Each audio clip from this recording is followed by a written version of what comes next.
He once fought through the burning deserts of Fallujah, a soldier who lost everything but the loyalty of one dog. Years later, in the frozen silence of Wyoming, that same man hides from his past, until the storm returns, carrying the ghost of the only friend he ever had. When faith meets fear and loyalty walks through the snow, miracles don't fall from the sky. They crawl back from the ashes. Before we begin, tell us where you're watching from and subscribe for more stories of faith, courage, and the miracles God hides in the darkest places. The wind moved like a restless ghost across the high plains of Wyoming. It carried the smell of pine, frozen mud, and something faintly metallic, like old bullets. Ethan Cole guided his battered blue Ford truck down a gravel road snaking through the valley toward Jackson Hole. Snow had started to fall again, soft at first, then heavier, thick flakes swirling in the headlights. The world around him was a palette of gray and white, cold, infinite, quiet. He preferred it that way. Ethan was 41, tall and broad-shouldered, his frame hardened by decades of service in the Navy SEALs. His dark brown hair was flecked with early gray, his beard trimmed short but uneven, as if he never quite finished shaving. A scar curved along his jawline, the kind earned from shrapnel, not vanity. His eyes, steel blue, weary, always scanning, had seen too many deserts, too many bodies, too many promises broken. Since returning from the Middle East 3 years ago, sleep had become a stranger.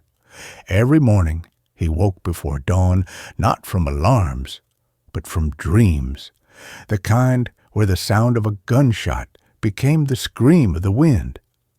To quiet the noise inside his head, Ethan worked long hours as a truck driver for Harper Timber Company, hauling logs from the mountain forests down to the mills near town. It wasn't glamorous, but the job gave him what he needed most. Weight in his hands, motion beneath his boots, and no one asking questions. Bill Harper, the owner, was a man in his late 60s with a round belly and the kind of sun-beaten skin that came from 50 years outdoors. His beard was white and thick, his laugh rough, but genuine. Bill respected Ethan's silence. He was the kind of man who had lost enough in life to recognize a haunted one when he saw it. His only son had died in a mining accident 10 years earlier, and since then he'd treated every quiet worker like a surrogate son. "Storm's coming early this year," Bill had said that morning at the mill, leaning on his cane while snow gathered in his beard. "You best head home before the mountain closes her mouth on you." Ethan had nodded, said nothing, and climbed into the truck. Now, hours later, the road home looked like a ribbon fading into mist. He could barely make out the tree line ahead. That's when he saw it. Something dark, moving in the snow. At first he thought it was a coyote, maybe a deer. But as he slowed the truck, the shape resolved into something larger, deliberate, alive. A German shepherd, maybe 2 or 3 years old, stood in the middle of the road. Its coat was mottled black and gray, thick with frost, and one ear bent slightly at the tip. Muscles coiled beneath its frame, strong but lean, as if it had spent too many months fending for itself. Its amber eyes caught the headlights and held them calm, unafraid. Ethan braked. The truck hissed to a stop 10 feet away. The dog didn't move. It stood like a sentinel, chest rising and falling slowly in the bitter wind. Ethan felt something strange, an ache behind his ribs, a memory he couldn't name. He turned off the engine, stepped out into the cold. "Hey there," he said, voice low, rough with disuse. "You lost?" The only answer was the wind. The dog tilted its head. Snowflakes clung to its muzzle like ash. Ethan took one cautious step closer, boots crunching. His breath came in white clouds. Then he saw it, a faint scar cutting across the dog's right shoulder, long and pale against the dark fur. He froze. His heart kicked once, hard, like it was trying to break free from his chest. That scar. It couldn't be, but it was. Ethan's knees almost gave out. For a moment, the world around him disappeared. The snow, the road, the sky, replaced by sand, smoke, and the echo of gunfire. He was back in Fallujah 3 years ago, crouched behind a crumbling wall as bullets tore through the air. He saw the flash again, a muzzle flare, a single shot, and a blur of gray fur leaping in front of him, a body hitting the dirt, blood on his hands, the same scar. He swallowed hard, throat dry. Ranger? The word felt like a prayer. The dog's ears perked. It took one step forward, then another. Its eyes softened, not wild, not feral, but familiar, ancient, as if it had carried this reunion in its bones the whole way across the country. Ethan knelt down, the snow soaking his jeans. "You're alive," he whispered. "You made it." Ranger closed the distance, pressed his head against Ethan's chest. For the first time in years, Ethan felt something break. Not pain, not fear, but the wall he'd built around his heart. His hands trembled as he ran them through the thick fur, feeling the warmth, the heartbeat, the proof that not everything he loved had died in the desert. He stayed like that for a long time, the snow piling on his shoulders until his breath slowed and the tremor faded. When he finally stood, Ranger followed. The dog's steps were sure but limping, a slight favor on the scarred leg. Ethan opened the truck door. "Come on, boy. Let's get you out of the cold." Ranger hesitated only a second before jumping into the cab, settling in the passenger seat like he'd always belonged there. Ethan turned the key. The engine rumbled to life.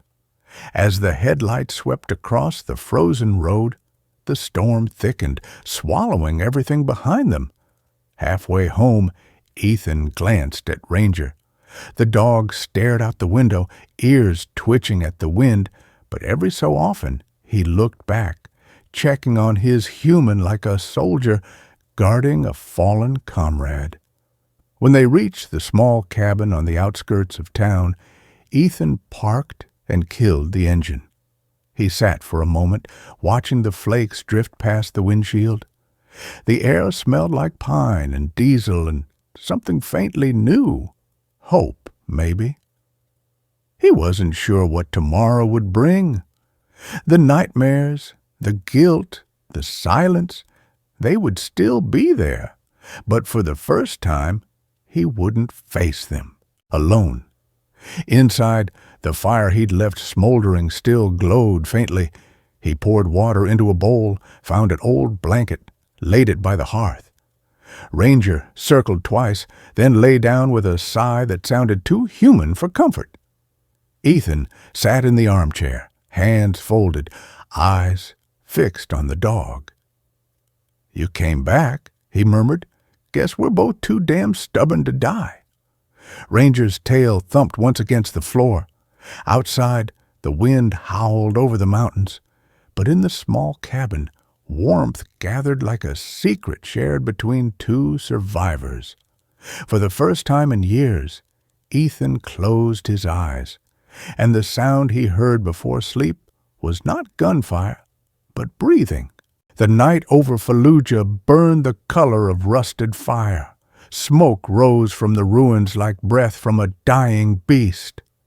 Ethan Cole's ears rang with the echo of gunfire that had long stopped. Dust clung to his skin. Blood darkened the sleeve of his torn uniform. He crouched behind a broken wall, the last survivor of Delta 9, or so he thought. Then came the sound he knew better than his own heartbeat, a low growl, weak but alive. Ranger, the German shepherd, staggered out from the haze, his tan and black coat streaked with dirt and blood, one ear bent forward, eyes bright with pain and loyalty. A deep wound gaped along his shoulder where the bullet had torn through. He limped toward Ethan and collapsed against his leg. Ethan dropped to his knees. "You stupid, beautiful bastard. You jumped in front of me." He tore a strip from his shirt and pressed it against the wound, his fingers shaking. Ranger whimpered, but licked his hand once, like forgiveness. A voice broke through the static of his radio. Sergeant Morales, the last voice of Delta 9. "Cole, evac's gone. They pulled back. Orders are to abandon sector." Ethan pressed the transmitter. "Morales? Do you copy? Morales?" Static, then silence. The sky thundered with distant artillery. Ethan looked down at Ranger. The dog's chest rose shallow, too shallow. The field manual would call it a liability. Ethan called it his only family. He stared at the crumbling horizon, the last convoy already gone, the flag patch on his shoulder half torn away. Something inside him snapped, soft and permanent. "They're not killing you. Not like this." He gathered Ranger into his arms, ignoring the heat biting his skin, and limped toward the canyon beyond the base. The desert wind screamed like old ghosts. By dawn, they reached the edge of an abandoned supply route. Ethan found an old truck riddled with bullet holes, coaxed the engine to life, and drove west until the sun bled into the sand. Days blurred together. Ranger's breathing steadied, though fever haunted his eyes. Ethan rationed water, tore his last uniform sleeve to make bandages, and talked into the silence just to keep his mind from breaking. "You know, they'll call me a traitor for this," he muttered, "but at least one of us deserves to live." On the fourth day, a sandstorm hit, a wall of orange and thunder that swallowed the world. Ethan pulled a tarp over Ranger, wrapped his arms around the dog, and waited out the storm.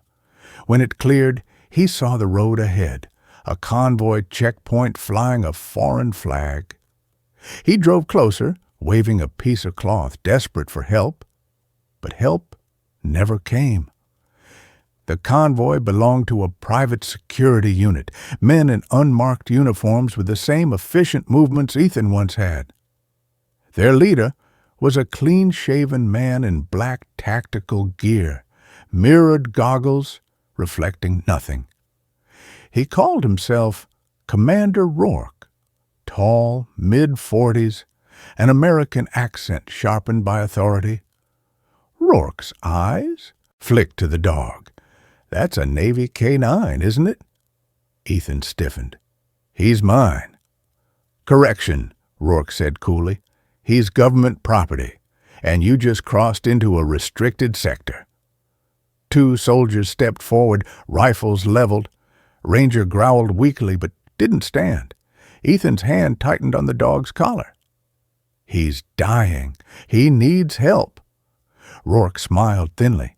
"We'll take care of him." Ethan saw something cold in the man's eyes. Recognition, like he already knew who Ethan was. He moved without thinking, drawing his sidearm. "Back off!" The standoff hung like a breath between lightning and thunder. Then one of Rourke's men fired. The bullet grazed Ethan's shoulder, spinning him to the dirt. Ranger barked, lunged despite his wound, and chaos broke loose. Ethan's vision blurred. He heard shouting, boots pounding, a metal crate clattering open. Through the dust he saw them. Two men dragging Ranger away, the dog snapping weakly, his vest catching the sun. "Ranger!" Ethan roared, dragging himself to his knees. Another rifle butt slammed into his skull, and the world went black. When he woke, it was night. The truck was gone. The sand bore tracks leading west. He stumbled to his feet, dizzy, bleeding. "Ranger!" His voice cracked. The desert answered with silence. He followed the tracks until his legs failed, collapsing under the weight of heat and despair. The stars above blurred into streaks of white. In the distance, he thought he heard barking, faint, echoing, but maybe that was memory. When morning came, there was only sand and wind. Ethan wandered for days until a freight caravan found him half-conscious near the Turkish border. He told them his name was Nathan Cross, a civilian contractor. They gave him water, passage, and no questions. By the time he reached Greece, his uniform was gone, his ID burned, his name buried. He stared at his reflection in a cracked mirror at a harbor bar, just another ghost in exile. He bought passage on a cargo ship bound for the U.S., paid with the last money he had stolen from the convoy's jeep. The sea was cruel, the kind that made men pray. Each night he dreamed of Ranger, of that last moment when the dog was pulled away, claws carving lines into the sand. When the ship finally docked in New Jersey, Ethan stepped onto the pier and felt nothing. The world had moved on without him. Ranger was gone. The Navy declared him KIA. He didn't fight the lie. Years later, he would find a small cabin in the mountains of Wyoming. He would chop wood, drive trucks, fix engines. He would tell himself that ghosts don't return, that dogs don't cross oceans to find men who no longer deserve them. But fate, as he would learn one winter evening on a quiet road, had other plans. The snow had not yet fallen that winter, but the air in Timber Ridge, Wyoming was sharp enough to taste like metal. Ethan Cole stood by his truck at dawn, the sky bruised with the color of cold steel. It had been 6 months since Fallujah, 6 months since he and Ranger had slipped out of the desert and vanished into America's forgotten back roads. Now the mountains were his camouflage, and the scent of pine his only comfort. He had become another ghost in a town that preferred not to ask questions. Timber Ridge was the kind of place where time didn't move. It rusted. Old trucks leaned into the snow, fences sagged with memory, and every porch light flickered like a heartbeat too weak to die. Ethan had taken a job at Harper Timber Company, working the logging routes deep in the forest. Hard, honest labor. It kept his hands busy and his thoughts slower. Most of the townsfolk left him alone. They knew the type. A quiet drifter with military posture and eyes that didn't blink enough.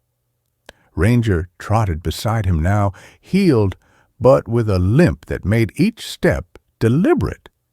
His fur had thickened for the mountain cold, a deep gray-black sheen that caught the dawn light. He wore no collar, no tags, just the faint white scar on his shoulder, a reminder of the bullet he had once intercepted. That morning, Ethan's silence was broken by the familiar rumble of Bill Harper's old red pickup. Bill climbed out, his breath visible in the cold. His wide shoulders sagged beneath a flannel jacket, his gray beard frosted at the edges. "You're earlier than usual," he said, squinting against the wind. "Couldn't sleep," Ethan replied. Bill nodded, understanding more than he said. "Storm's coming. Sky looks mean. Don't get caught up near the ridge today." He paused, glancing at Ranger. "Dog looks good, strong." "He's tougher than most men I've met," Ethan said, half smiling. Bill chuckled, but his eyes carried the weight of someone who had seen what silence hides. He clapped Ethan's shoulder, then drove off toward town, leaving behind the faint scent of gasoline and nostalgia. Ethan and Ranger began their route, the truck crawling along the frozen trail that wound through the pines. The forest was endless. columns of green fading into gray, snow crusting on the bark. Ranger kept watch, head tilted toward every sound, every rustle of wind. Around noon, they reached the sawmill. Ethan unloaded the logs and was tightening the last chain when a voice cut through the hum of machinery. "You parked in my spot." Ethan turned. A tall man stood near the office steps, hands stuffed into a black leather jacket. Jake Miller, 28, broad-shouldered, clean-shaven except for a trace of stubble that looked intentional. His blond hair was slicked back, his grin practiced. Everything about him screamed inherited arrogance. "Didn't see a sign," Ethan said evenly. "There doesn't need to be one," Jake replied, stepping closer. "Everyone knows that's mine." Ethan's expression didn't change. "Guess I'm not everyone." Jake's smile thinned. Behind him, 2 other men leaned on a fence, watching, one short and wiry, the other heavy-set, both with that mean stillness that follows weak men given power. Ranger stood between Ethan and Jake, tail stiff, silent, but alert. Jake smirked. "Cute dog. You should keep him on a leash. Don't want him getting shot for trespassing." The words hung in the cold air like a blade. Ethan's jaw tightened. His voice, when it came, was quiet enough to be dangerous. "Try." For a moment, the 2 men stood locked in silence.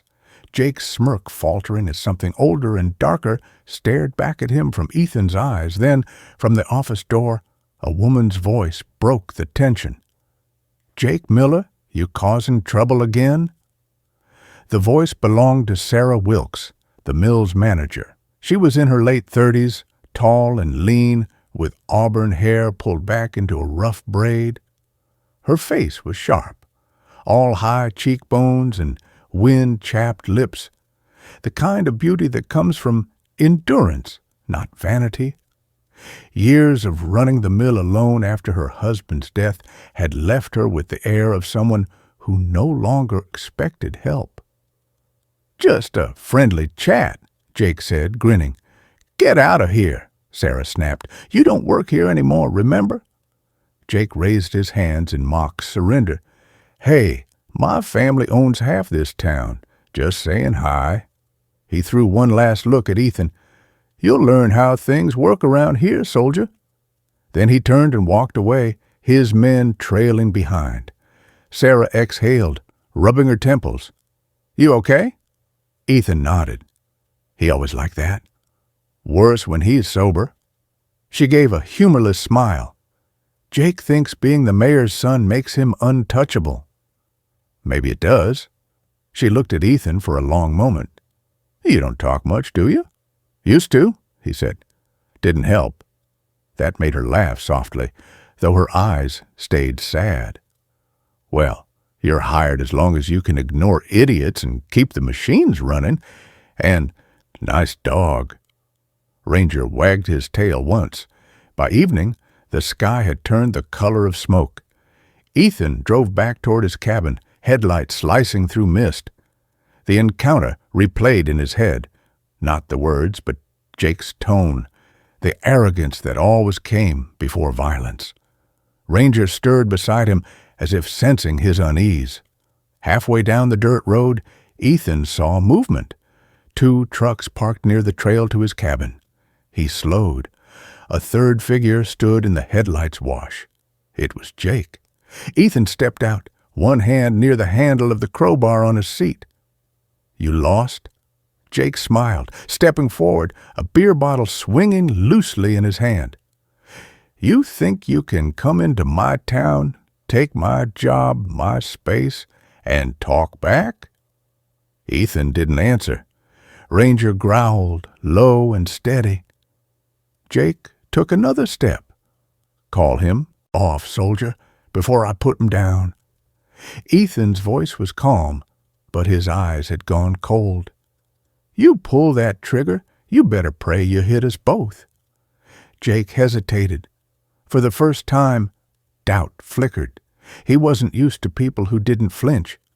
Behind him, his two friends shifted nervously. Then, from the forest, a gust of wind howled through the pines, long, low, and almost like a growl. Ranger's ears shot up, hackles raised. The headlights flickered. The silence stretched. Jake spat, breaking the moment. This isn't over. He threw the bottle into the snow where it shattered, then climbed into his truck. The others followed, tires spitting gravel as they roared away. Ethan stood still for a long time after they'd gone, the wind tugging at his coat. Ranger pressed against his leg, eyes still fixed on the tree line. "Yeah," Ethan murmured. "I know. Trouble doesn't just drive off." That night, as he locked the door and checked the fire, Ranger suddenly lifted his head, ears twitching. A soft thud echoed outside, then another. Ethan grabbed the shotgun from beside the door and peered through the window. A single bullet casing lay on the porch, glinting in the firelight.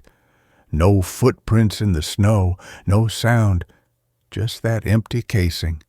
Ethan's stomach dropped. The way it gleamed wasn't random, it was a message. He picked it up. Stamped on the brass was a serial number he recognized instantly. U.S. Navy property, Basefall 09. The casing wasn't from this town. It was from Fallujah. Ranger growled low. Ethan whispered, "They found us." And outside, in the dark beyond the trees, a second shadow moved, watching. Snow began falling again, quiet as ash.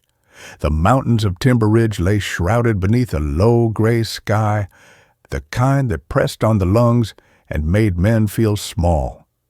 Ethan Cole sat on the porch of his cabin, the bullet casing still resting in his palm. The words, U.S. Navy property, stared back at him like an accusation carved into brass. Ranger paced nearby, restless, ears twitching toward the dark tree line.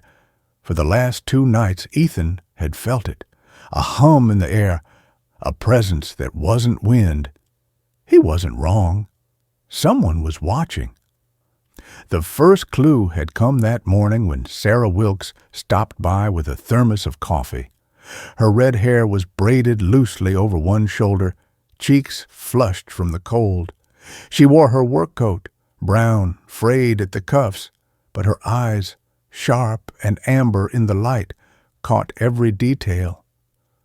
"You look like you haven't slept," she said. "I haven't," Ethan replied. "He didn't mention the casing." Sarah studied him.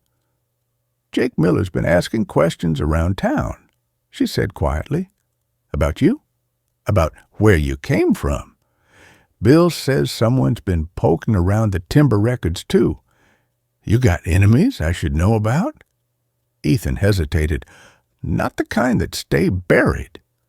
Sarah frowned, but before she could press further, a pickup rolled past the cabin, slowing for just a second too long. Ethan's hand instinctively reached for the shotgun leaning by the door. The truck moved on, crunching through snow.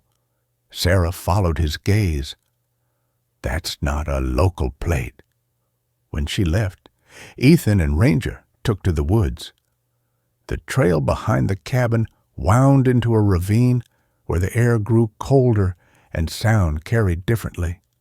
Halfway down the slope, Ranger stopped, nose in the wind, body rigid.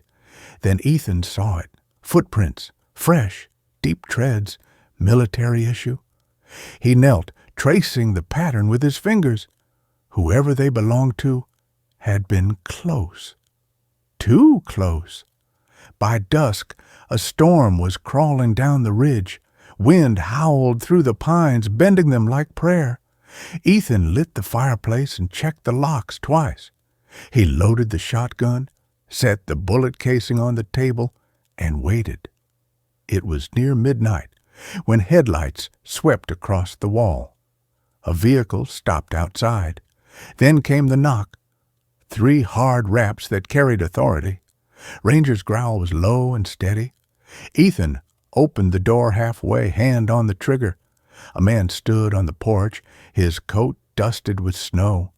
He was in his late 40s, tall and angular, with a neatly trimmed beard and eyes like polished slate. His voice, when he spoke, carried the calm of someone used to command. "You've been hard to find, Sergeant Cole." Ethan's blood froze. "Who are you?" The man produced an ID wallet, flipping it open just long enough for the emblem to flash in the firelight. Department of Defense. Name's Agent Marcus Reed. Counterintelligence. Ethan didn't lower the gun. "That's supposed to mean something to me?" Reed gave a small smile. "It should. You've been officially dead for 3 years. I'm here to find out why you're not." Ethan said nothing. The fire crackled behind him. Reed took a slow step forward, gloved hands visible. "Relax. I'm not here to drag you back in chains, but someone else might be. The world's changed since Fallujah. There are people looking for that dog of yours and the data chip that went missing during your last mission." Ethan's jaw tightened. "Data chip?" Reed studied his face. "You really don't know, do you? That K9 wasn't just a combat dog. Ranger was fitted with an encrypted neural recorder, prototype tech for behavioral mapping. The chip in his collar contained months of field data worth millions. After the ambush, it vanished. Command thought you stole it." Ethan looked at Ranger, then back at Reed. "I didn't take anything." "Then someone wants to make sure you can't prove that." A sound outside made them both turn. Tires crunching, multiple vehicles. Reed's face hardened. "They found us." Ethan moved fast. He doused the lights, grabbed his rifle, and motioned Ranger toward the back door. Through the narrow window, he saw headlights bouncing through the trees, 3 trucks, armed men spilling out. Jake Miller's voice cut through the storm, drunk but determined. "Come out, Cole. You think you can hide forever?" Reed swore under his breath. "You know him?" "Local trouble," Ethan said. "He doesn't work alone." Muzzle flashes lit the dark as gunfire cracked through the night. Glass shattered. Ranger barked once, a sharp, warning sound. Ethan shoved Reed toward the back. "There's a ravine 200 yards north. Move!" They sprinted into the storm, snow blinding them, bullets snapping through branches.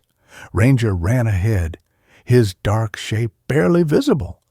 Behind them, the cabin erupted in flames, a Molotov cocktail hitting dry timber. The fire roared, orange against the snow, lighting the forest like a second sun. They reached a fallen log near the ridge and ducked behind it. Reed panted hard, blood streaking down his temple from flying glass. "You trained him well," he said, nodding toward Ranger. Ethan checked the chamber of his rifle. "He trained me." They watched the cabin burn until the roof collapsed. The storm carried embers down the slope like falling stars. Jake's laughter echoed somewhere in the dark. "That's what happens when you mess with the Millers." Ethan raised his rifle, but Reed stopped him. "Not yet. You shoot him now, we're both dead men. They'll call it self-defense and bury you under paperwork." Ethan's voice was low. "You think I care?" "I think you still have a chance to clear your name," Reed said, "but not here. There's a safe house south of the ridge. We move before dawn." Ethan hesitated, then nodded once. They slipped deeper into the woods, the fire behind them painting the snow orange and black. By the time dawn broke, the cabin was nothing but a smoking skeleton. Sheriff trucks lined the road, Jake Miller standing at the center of it all, feigning innocence. Sarah watched from the crowd, her face pale, eyes searching the tree line. She caught sight of Ranger's paw prints leading into the forest and knew he was alive. Miles away, in an abandoned ranger station, Ethan cleaned his rifle while Reed radioed for contact. The agent's face was drawn, his tone urgent. "This is Shadow 3. Target acquired, data retrieval secondary, extraction requested at Delta Point, sunset." Ethan looked up sharply. "Who are you talking to?" Reed turned, his expression unreadable. "Command." But there was something in his voice, too smooth, too controlled. Ranger's ears flattened. A low growl rumbled from his chest. Ethan's instincts screamed a warning. He took one step back. "You're not here to help me, are you?" Reed didn't answer. Instead, he reached slowly into his coat pocket and pulled out a small black drive. "You really should have checked your dog's collar before you ran, Sergeant. Some ghosts aren't meant to stay buried." The storm outside swallowed the sound of the chamber clicking as Ethan raised his weapon. The storm had settled into silence, the kind that made every breath sound like confession. Dawn crept through the cracks of the abandoned ranger station, painting the floor in pale blue light. Ethan Cole stood motionless, rifle raised, eyes locked on Agent Marcus Reed, who held the black data drive between his fingers like a priest holding a relic. Ranger crouched low beside Ethan, hackles up, a low growl vibrating through the quiet. Reed's face was unreadable, his gray eyes catching the light like shards of steel. "Put the gun down, Sergeant," he said calmly. "If I wanted you dead, I'd have called in the drone an hour ago." Ethan didn't move. "You lied. You said you came to help." "I did," Reed replied, voice even, "but help has conditions." He turned the drive between his fingers. "Do you have any idea what this chip contains?" Ethan shook his head. Reed smiled faintly. "It's not just combat footage. It's behavioral mapping, a complete neural sync between handler and K9. The military used your bond with Ranger as a live experiment. Every command, every emotional response, every moment of trust, recorded. It's the most advanced AI training data ever captured. They want it back." Ethan's stomach turned cold. "You're saying they turned us into lab rats?" Reed's eyes softened, almost human. "Into something more. Proof that loyalty isn't just instinct, it's programmable." He pocketed the drive. "You and that dog made them believe in a new kind of soldier, and that terrifies people in the wrong offices." Ethan lowered the rifle slightly. "Why tell me all this?" "Because I used to be one of them," Reed said quietly. "I helped design the damn project. Then I saw what it did to the dogs, to their handlers. They called it Project Helix. You were the best subject they ever had. When you disappeared, they erased your file and started over, but the second they knew you were alive," he gestured to the burning horizon behind them, "they sent others, not to retrieve you, to erase the evidence." Ethan's throat tightened. "Jake Miller's people?" Reed nodded. "Hired muscle, funded through private contractors tied to the same corporation that owns the patent for Helix. Miller's family is in deep." Ethan took a step forward. "Then we expose them." Reed gave a short, bitter laugh. "You think the government listens to ghosts?" Before Ethan could answer, Ranger stiffened. His ears flicked toward the tree line. A second later, a gunshot split the morning. The bullet shattered the window, grazing Reed's shoulder. He stumbled back, clutching blood. "They're here." Ethan ducked, dragging Reed behind a counter. Through the window, dark figures moved in the snow. 6, maybe 7 men. Tactical formation, silencers, night optics, not amateurs. Reed gritted his teeth, pulling a pistol from his belt. Looks like my cover's expired. Ethan reloaded his rifle. We hold them until sunset, then we move. Ranger pressed against his leg, ready. The firefight erupted with surgical precision, glass exploding, bullets punching holes through timber walls. Ethan returned fire in bursts, moving between cover. Ranger darted from shadow to shadow, distracting the shooters, barking sharply to draw fire. Twice he saved Ethan's life by mere seconds. Outside, one of the men shouted orders, his accent East Coast, clipped and professional. Ethan recognized it, Captain Henry Alcott. The man he had once saluted, now older, colder. Ethan's chest burned with disbelief. "You've got to be kidding me." Reed's expression hardened. "They sent your old CO. Makes sense. Who better to bury the past than the man who wrote it?" The gunfire paused. Then came Alcott's voice through a megaphone, calm and formal. "Ethan Cole, step outside with your hands up. No one has to die today." Ethan shouted back, "You said that once before, sir. Didn't mean much then." A brief silence. Then Alcott's tone changed, lower, almost regretful. "You ran off with government property. You betrayed your oath." Ethan's jaw tightened. "That property saved my life. You'd have killed him to protect a lie." More gunfire answered. The walls splintered. Reed ducked, grimacing as blood soaked his sleeve. "You can't win this," he hissed. Ethan reloaded. "Wasn't planning to." He pointed toward the back door. "Get Ranger out. You know what's on that chip. Make it count." Reed stared at him, eyes flickering with conflict. "You'll die here. Better me than him." Ethan gripped the agent's arm. "Find Sarah Wilkes. She runs the mill. Tell her to trust the dog. She'll know what to do." For a long second, Reed hesitated. Then he nodded once, pocketed the drive, and slipped into the storm with Ranger at his heels. Ethan took one last look at the door, exhaled, and turned toward the window. The snow outside glowed white, blinding, almost holy. He stepped into the open and fired. The world became noise and light. Bullets tore through the air. Ethan moved like he had on deployment, efficient, unstoppable, a ghost of discipline and fury. 2 enemies dropped, then 3.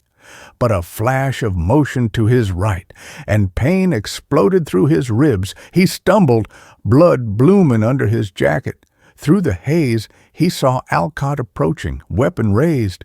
The older man's face was unreadable, framed by snow and smoke. "You should have stayed dead, Cole." Ethan smiled weakly, blood on his teeth. "You first." Before Alcott could fire, a shape leapt from the storm. Ranger. He hit Alcott full force, teeth sinking into the man's arm. Alcott screamed, weapon falling into the snow. Reed appeared behind them, firing once, clean. The echo faded into silence. The next thing Ethan knew, Reed was kneeling beside him, pressing gauze to the wound. "Stay with me, soldier. Extraction's coming." Ethan shook his head, eyes already dimming. "No, I'm done running." His gaze drifted to Ranger, who whined softly, pressing against his hand. "He's free now.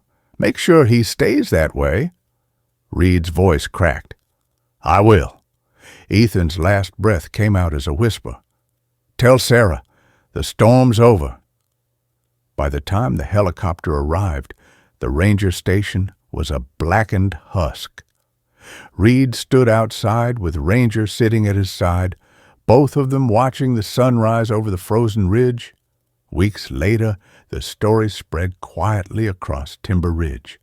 Sarah Wilkes received an unmarked package, a data drive, a folded flag, and a single dog tag engraved Ethan Cole. Alongside it was a note in plain handwriting. "Truth belongs to those who carry it." Sarah wept for a man she barely knew but would never forget. Ranger stayed with her, sleeping by the door, waiting each night for footsteps that would never come. In the end, Reed leaked the Helix files to the press. The scandal broke. The project was dismantled, names erased, and one line buried in an official statement. Subject Cole, deceased, mission classified. But in the mountains, when the snow fell heavy and the wind whispered through the pines, locals swore they sometimes heard barking in the distance, followed by the echo of boots crunching beside it. They said the soldier and his dog still walked Timber Ridge together, watching, guarding, waiting. Sometimes miracles don't come wrapped in light or thunder. Sometimes they come on four paws, tired, scarred, but faithful. Ethan's story reminds us that grace often hides in the quiet corners of our lives, in loyalty that doesn't fade, in love that doesn't need words, in the simple act of staying when everyone else walks away. Perhaps we've all been Ethan once, broken, lost, believing the world has forgotten us. But maybe God never forgot. Maybe he just waited for the right moment to send something back, a sign, a friend, a second chance. If this story touched your heart, share it with someone who still believes that goodness can find its way home. Leave a comment. Tell us what you believe in, faith, loyalty, or the quiet miracles you've seen. And don't forget to subscribe, because every week we tell stories that remind us no soul is ever truly lost, not while heaven still watches. May God bless you, your family, and every loyal heart that still waits at the door.